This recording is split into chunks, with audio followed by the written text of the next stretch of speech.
네, 안녕하세요. 입시 다모의 이윤석 팀장입니다. 자, 오늘은 지난 6월 평가 모의고사 이후에 과탐2 과목 긴급 진단 영상을 촬영했었는데요.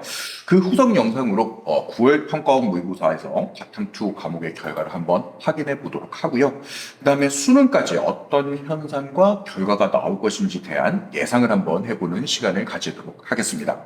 오늘은 지난 영상에서 과탐2 과목에 대해 좋은 말씀을 전해주셨던 DNA 입시랩 장재효 소장님 모셨습니다. 소장님, 입시담화 시청자께 한번 인사 부탁드리겠습니다. 네, 안녕하세요. DNA 이수대 장조효입니다. 네, 반갑습니다. 지난번에 촬영한 기급 영상이 조회수가 상당히 높게 나왔거든요. 네. 학생들이나 이제 학부모님들도 이 과탐2에 대한 관심이 지금 상당히 높은 현상이 있다고 생각합니다. 근데 지금 촬영하는 시점이 이제 수능 원서 접수가 다 이제 끝난 상황이고요. 예. 뭐, 이 결과를 보고, 나 과탐2 해야겠다 해서 뭐 바꿀 수 있는 그런 상황은 아닙니다. 그래서 이제 모든 이제 판은 다 만들어진 상황에서 이제 올해 수능을 보거나 아니면 내년에 수능을 준비하는 학생이 이 영상을 관심 있게 또 봤을 때 좋은 또 정보를 얻어갈 수 있도록 소장님이 오늘 좀 날카로운 분석이랑 내년도 예상까지 좀 부탁드리겠습니다. 알겠습니다. 네. 예. 자, 그러면 바로 이제 뭐 질문 한번 들어가 보면 이번 구평에 대한 총평부터 우선 한번 해주시죠. 네. 자, 이번 구평을 보면요. 일단 평가원이 네. 어떤 의도를 가지고 있는지가 명확하게 보이더라고요. 그게 어떤 거냐면, 여러 가지 논란이 많잖아요, 요즘에. 네. 그 논란을 최대한 다 없애려고 했던 것 같아요. 그리고 어느 정도는 그게 성공했고요. 네. 그러니까 예를 들어서 그게 어떤 얘기냐면은, 일단 화작하고 원매하고 만점 표점이 굉장히 많이 차이가 났었잖아요. 네, 그렇죠. 근데 그 부분도 줄이려고 했어요. 그러니까 예를 들어서 작년 수능에서는 5점 차이가 났어요. 네. 그 다음에 이번 6평에서도 5점 차이가 났기 때문에 화작과 원매에 대한 어떤 최고점 표점 차이가 많이 나가지고 좀 이슈가 있었거든요. 네. 그래서 그런 부분도 줄이려고 했던 것 같고, 그래서 이번 9평으로는 물론 아직은 좀 가채점 결과이긴 하겠지만 네. 지금 나온 결과를 보면 3점으로 줄었어요. 아, 네, 네. 그것도 그래서 어느 정도 성공을 했고요. 네. 그 다음에 또 확통과 미적과의 최고점 표점 차이도 좀 많이 났었거든요. 네. 작년 수능에서는 4점이었기 때문에 괜찮았어요. 네. 근데 이번 6평에서는 9점 차이가 났어요. 차이가 꽤 났네요. 그렇죠. 네. 많이 났죠. 그러니까 이것도 문제가 될 소지가 있었는데 이번 9평에서는 이게 조절을 잘해가지고 네. 한 4점 정도 맞췄어요. 어. 그래서 네. 이것도 수능에서는 이 정도 선으로 유지될 가능성이 높아 보여요.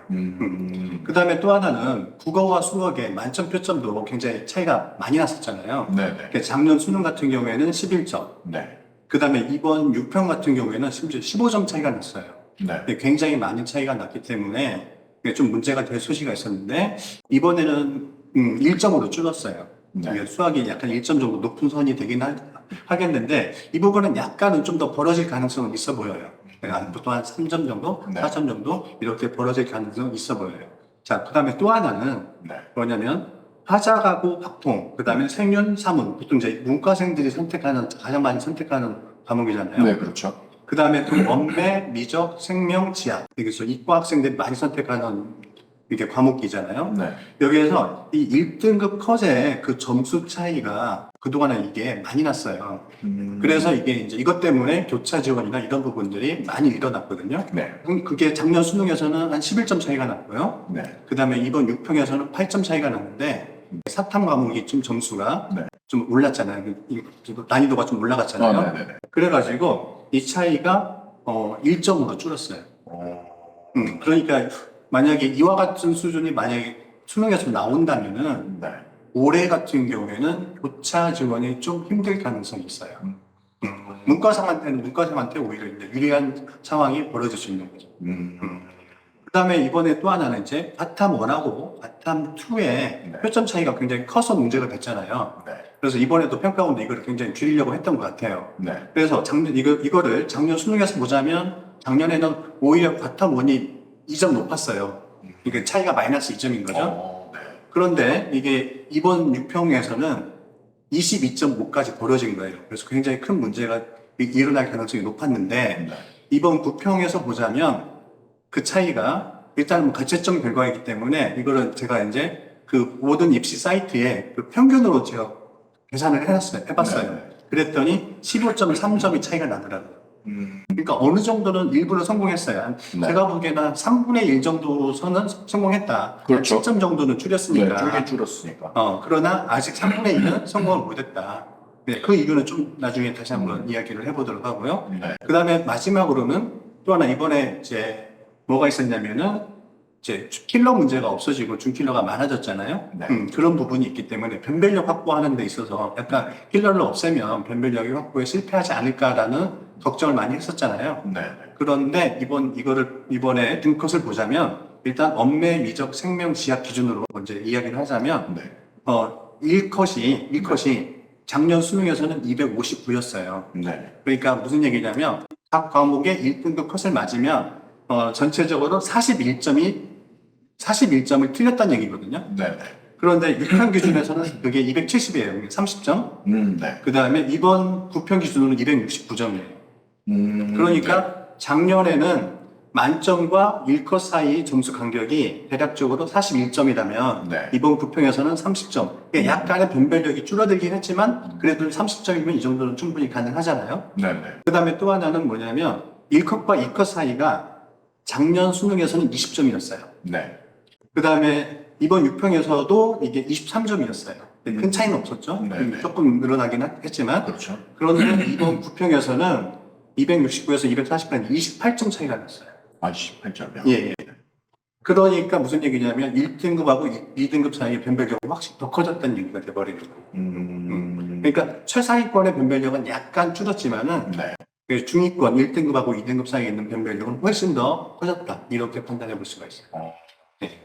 그래서 어느 정도 이 평가원의 의도대로 잘 이루어졌는데 과탐 2는 약간 인적 구성의 여러 가지 이유 때문에 네. 안 된 부분 조금 3분의 1 정도는 성공했다. 3분의 1은 약간 좀 부족한 부분이 있다. 이렇게 볼 수 있을 것 같습니다. 그렇군요. 그러면 그 과탐 1과 2의 요 지금 차이가 그래도 아직까지 저는 좀 크다고 보는데 네. 작년과 뭐 달라진 좀 뭐가 있을까요? 네, 일단 뭐 인원 구성으로 봤을 때는요. 네. 작년에는 과탐 2를 하는 학생이 네. 13,000명이었어요. 응시한 학생이 13,000, 정확히 166명인데요. 네. 작년에 같은 경우에는 과탐 보는 학생들이 서울대를 희망하는 학생들이 보통 과탐 2를 했고, 그렇죠. 그래서 실제 그 결과를 보면요. 이렇게 볼 수 있어요. 제가 한번 계산을 해봤는데, 20점 이하인 학생이 몇 명인가. 50점 만점. 그렇죠. 50점 만점이에요. 네. 20점 이하다라고 하는 거는 사실 굉장히 큰 헛수잖아요. 그냥 거의. 그렇죠. 그냥 찍어서 문제 푸는 거. 잘 찍으면 20점. 그렇죠. 앞에 조금 한두 문제 정도 맞거나, 네. 그죠? 그 다음에 잘 찍으면 20점, 못 찍으면 대충 평균으로 찍으면 10점 아니면 그 이하 이렇게 되는 네. 거잖아요. 그래서 20점 이하의 인원을 봤더니 대략 얼마가 되냐면 39%. 한 40점, 40% 정도라고 생각하면 되겠죠. 그렇죠. 네, 40%. 네. 그러니까 40% 정도가 20점 이하인 거예요. 그런데 이번 6평에서 봤더니 이번 6평에서 17,286명이 과탐 2를 네. 응시를 했어요. 인원이 많이 늘었네요. 그렇죠. 네. 줄어들 거라 예상을 했는데 오히려 늘었어요. 근데 이제 그러면 새로 유입된 학생들이 있는데 그렇죠. 그러면 그 유입된 학생이 상위권이냐 하위권이냐. 네. 근데 이번에 6평원 시험 보면 제가 이제 그 과탐 선생님들한테 물어봤어요. 난이도가 어땠냐. 굉장히 쉬웠다고 하고 제가 학생들한테도 물어봤어요. 굉장히 쉬웠다고 하더라고요. 이번 9평이요? 6평이든 9평이든 둘 다. 아, 둘 다요? 예. 네. 그런데 이번 20점 이하인 학생이 제가 6평은 표 나왔으니까 자료가 나왔으니까 얘기를 하자면 6평은 대략 한 80% 정도가 20점 이하예요. 그러면 인원은 늘었는데 예. 그 20점 이하를 받는 학생의 수가 작년에는 40%였는데 예. 올해는 인원이 늘었지만 이게 9배가 돼서 80%가 됐다는 그렇죠. 거죠. 예. 는 인원보다 더 많은 허수가 지금 생겨났죠. 그렇죠. 거의 다 80, 거의 다 허수란 얘기죠. 네. 그러니까 실제로 17,000명 중에서 그러면 예를 들어서 30점 이상인 학생은 얼마냐? 네. 30점 이상인 학생은 1,197명이에요. 1197명이요? 예. 그러면 예, 10%가 안 돼요. 네, 10%도 안 되는 예. 수준인데 예. 그러니까 실제 보통 이제 요즘에 이제 실수 허수라는 표현 많이 쓰긴 네. 하잖아요. 그러니까 그 10%가 안 되는 거죠. 그러니까 80%는 헛수익. 아. 그 사이에 뭐 대략적으로 어중간한 네. 경우가 한 10% 정도 있고. 그러면 30점을 넘는 학생이 10%. 예. 그 다음에 그냥 중간층이라고 뭐 하기도 그렇지만, 뭐 그게 10%고 나머지 80%는 예. 20점을 못 받는 허수가 지금 음. 들어가 있기 때문에 예. 예. 이런 결과가 그럼- 계속 나오고 예. 있다는 말씀이시죠? 그렇죠. 그럼 왜 그러냐면 그 20점 이하인 학생이 대부분을 차지하잖아요. 네. 그러면 두 가지 요인이 있어요. 첫 번째, 평균이 낮아요. 네. 평균이 낮으면 최고점 표점이 올라가요. 그렇죠. 두 번째, 뭐가 있냐면 20점 미만인 학생들이 모여 있잖아요. 네. 이 말은 무슨 얘기냐면 평균 근처에 모여 있다는 얘기예요. 대다수의 학생들이. 네. 그러면 표준 편차가 어떨 것 같으세요? 커질 것 같으세요? 작아질 것 같으세요? 평균에 모여 있어요. 그럼 작아지죠. 작아지죠. 네. 표준 편차가 작아지면 최고점 표점은 커져요. 그렇죠. 표점을 할 때 표준 편차가 분모가 분모에 되니까, 있잖아요. 네, 분모에 들어가니까 그렇죠. 그렇겠죠. 작아지면 네. 커지는 거예요. 그래서 제가 그거를 6평 거를 제가 조사를 해봤어요. 그러니까 작년 수능에서는 표점이 대략적으로 물투가 12.5. 10점이 넘으면 네. 표점이 큰 거고 10점이 작으면 작은 거예요. 보통 네. 10점 기준으로 판단을 하는 거예요. 네. 물투는 12.5예요. 네. 화투는 11.1, 생투는 11.4, 지투는 13.3. 이게 다 그 가상수의 표준 편차가 표준 편차예요. 작년 수능에. 다 10점을 조금 다 넘나요? 넘었어요. 그러니까 작년 같은 경우에는 그러니까 잘하는 학생도 있고 네. 못하는 학생도 이렇게 퍼져 있기 때문에 네. 네, 그러니까 표준 편차가 굉장히 컸죠. 네. 네. 그러니까 이 말은 무슨 얘기냐면 최고점 표점이 떨어지는 거죠. 네. 네. 그런데 이번 6평에서 보면 물투는 9.8이에요. 네. 10점보다 좀 작아졌죠. 네. 화투가 8.3이죠. 네. 그 다음에 생투가 8.7이고 네. 그 다음에 G2가 7.7이에요. G2가 차이가- 굉장히 작죠. 차이가 굉장히 많이 나는데요. 그러니까 그러면? G2가 7.7이니까 G2의 표준 점수의 최고점이 98이었던 거예요. 아. 예. 그 다음에 여기서 그래도 6월 달에 제일 낮았던 게 물투가 86이거든요. 네. 근데 표준 편차가 9.8이에요. 아. 그러니까 이번에 보면 G2의 그 편차가 훨씬 더 심한 거죠.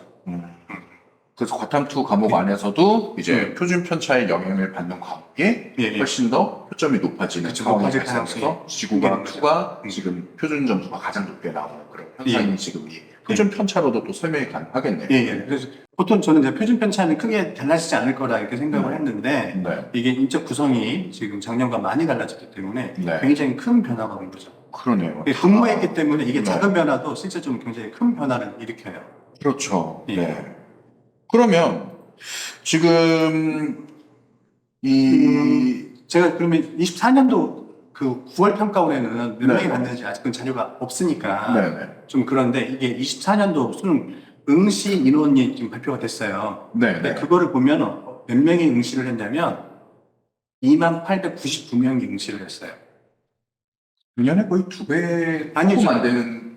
근데 작년에는 이제 13,000명이 응시를 했고, 네. 지금 여기서 2899명은 네. 지원한 학생이 2899명이에요. 아, 지원자, 응시자는 지원자. 아니고. 그렇죠. 그렇죠. 네. 대략적으로 결시가 보통 한 15% 정도 넘거든요.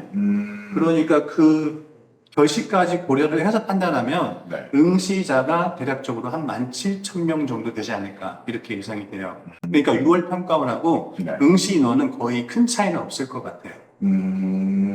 그러니까 작년에 그러니까 수능에서는 13,000명대가 네. 응시했다. 근데 네. 6월에는 17,000명대가 네. 응시했고 그다음에 이번 수능에서는 한 2만 명대가 지원을 했지만 실제 응시하는 인원은 17,000명으로 이번 6월과 큰 차이는 없을 것 같다. 결시 인원을 예상해 본다면 예. 6월 평가원과는 이 인원 차이는 크게 변하진 않을 것이다. 이렇게 예. 생각하시는 거죠. 예.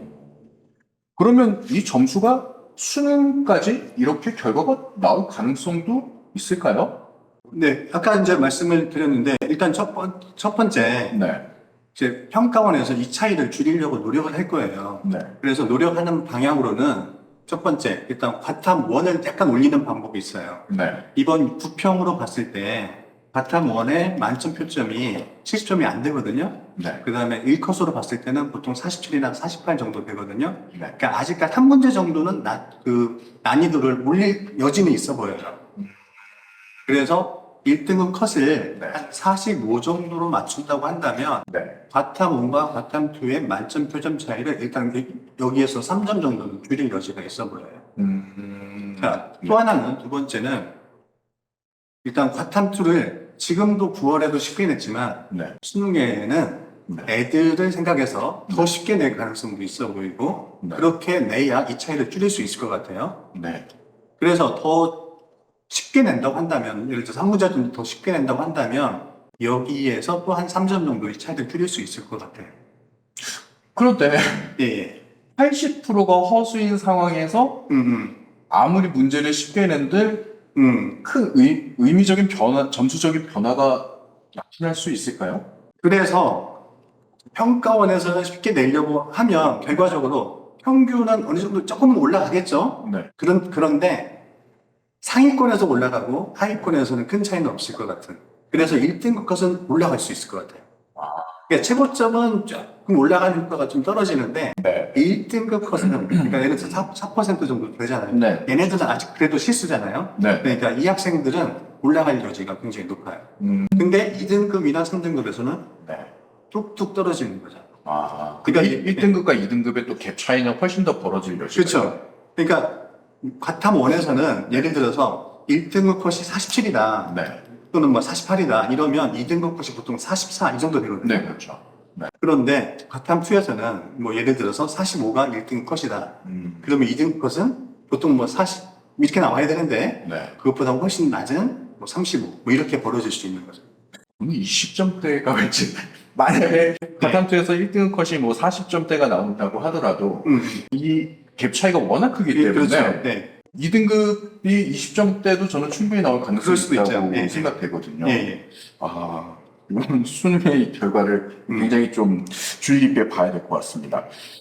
만약에 수능에서 이와 같은 현상이 이제 결과가 이제 나오게 되면 예. 이제 뭐 표점을 반영하는 대학에서 좋은 결과를 받은 학생이 표점을 반영하는 대학에 지원했을 경우에 어떤 뭐 정말 극단적인 예를 들어보면 어떤 결과까지 나올 수 있을까요?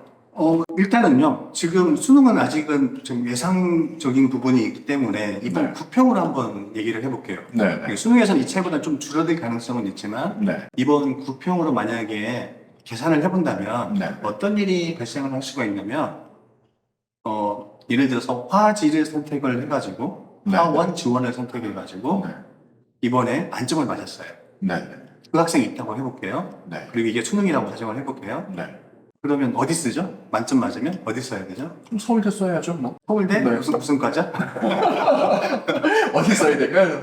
만약에 만점을 맞았어요. 네. 수능에서 만점 맞았어요. 네. 그러면 보통은 어디 씁니다? 의대 쓰겠죠. 네.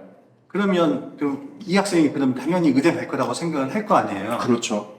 그래서 제가 계산을 해봤어요. 네. 서울대 환산식으로 점수를 계산을 해봤는데, 자, 이렇게 화원 지원으로 했을 때, 만점 표점이 지금 60칼로 지금 나오거든요. 예상되는 게. 네. 그렇게 계산하면 환산 점수가 422.4가 나와요. 422.4요. 예, 만점 표점이요. 네. 네. 자, 그런데 이제, 그러면, 다른 과목으로 만점인 학생하고 비교를 해봐야 되겠죠. 네. 그래서, 물원하고 G2로 만점 맞은 학생의 네. 환산 점수를 계산을 해보면, 네. 그 차이가 얼마가 나오는지, 점수가. 네. 근데, 서울대 같은 경우에 2과목 하나 하면서 가산점 3점까지 계산을 네, 그렇죠. 했어야 되죠. 네, 네. 그렇게 계산하면 443.8이 나와요. 443.8이요? 예. 21.4가 되네요. 어마. 예, 예. 그러니까 다른 과목에서 20점 정도를 감점을 받아도 네. 화지 선택은 만점자보다 점수가 높을 수 있다는 얘기예요. 그러면 국어 최하 몇 등급까지 가능? 제가 그러면 이것도 한번 해볼게요. 그래서 더 심한 경우 네. 투한 학생이 있을 수 있잖아요. 그렇긴 하죠.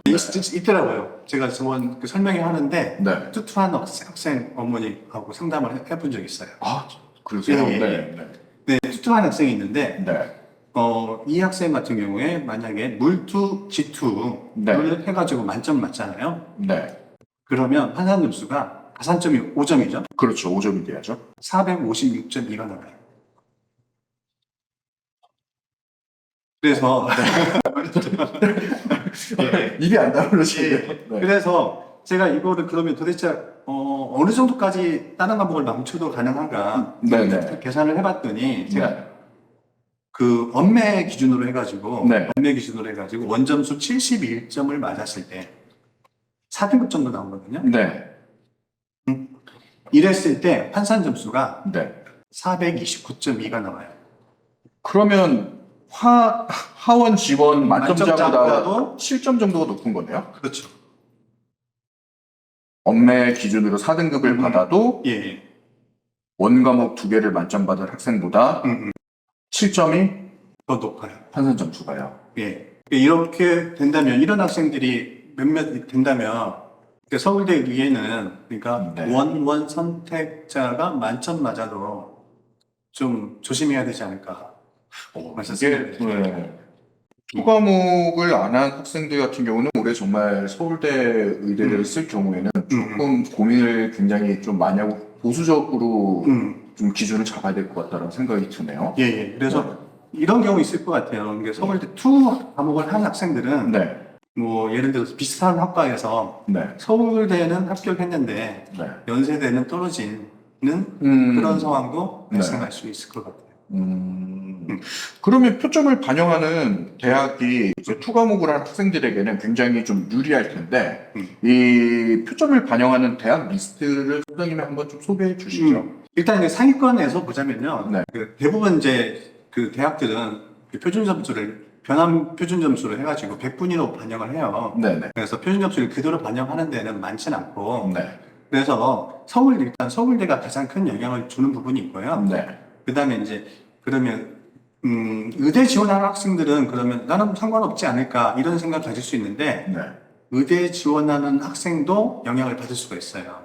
왜 그러냐면 네. 의대에서도 표준 점수를 반영하는 대학이 있어요. 한 대략적으로 10개 대학이 나오거든요. 네. 그런데 이때 이 10개 중에서 5개는 표준 점수를 그냥 반영해요. 네. 그냥 반영하는 대학이 충남대, 부산대, 고신대, 동아대, 인제대 이렇게 5개가 있어요. 네네. 이 5개 대학은 표준 점수를 그냥 그대로 반영하기 때문에 과탐 2에서 잘 본 학생들은 여기를 넣었을 때 유리한 부분이 있어요. 네네. 그렇죠. 그래서 이런 부분들 나중에 좀 더 정확히 계산해서 네. 응시하시면 될 것 같고 네. 근데 또 표준 점수를 반영하는데 네. 방식이 좀 다른 방식이 있어요. 어떻게 하냐면 네. 그 과목의 최고점의 표준 점수를 나눠서 반영하는 대학이 있어요. 그러니까 예를 들어서 네. 내가 물투를 했는데 최고점 표준 점수가 90점이야. 네. 근데 나는 70점이야. 네. 그러면 90분의 70을 반영하는 거예요. 그러면 표준 점수가 높은 과목은 또 불리한 경우가 오히려 있어요. 불리하죠. 네. 그렇죠. 오히려 불리한 대학이 돼버리는 거예요. 그래서 그 대학도 알아두시는 게 좋아요. 네. 그래서 그 대학은 울산대, 네. 한림대, 충북대, 건국대, 글켈, 글로벌 캠퍼스, 그 다음에 경상국립대. 이게 5개 대학은 최고점으로 나눠서 계산해요. 거기는 그러니까- 그러면 이제 표점을 반영하긴 하지만 하지만 표점의 최고점이 높으면 높을수록 불리한 구조가 이제 돼요. 그렇죠. 뭐 자기가 만점 맞으면 큰 불리함은 없죠. 어차피 네. 그럼 1이 돼버리니까. 네, 그렇죠. 그렇지만 그렇지 않은 경우에는 좀 굉장히 많이 불리한 부분이 있죠. 요 대학은 만약에 염두에 두신 분들이 있다면 반드시 꼭 체크를 해가지고 나중에 원서 접수할 때 표점을 그대로 반영하는지 아니면은 표점의 최고점을 자기 표준 점수에 나눠서 반영하는지 이걸 꼭 다시 한번 체크를 해주시면 좋을 것 같습니다. 아주 이건 고급 정보를 오늘 그래서 이거 할 때는 원 선택자도 이걸 고려를 하셔야 돼요. 그러니까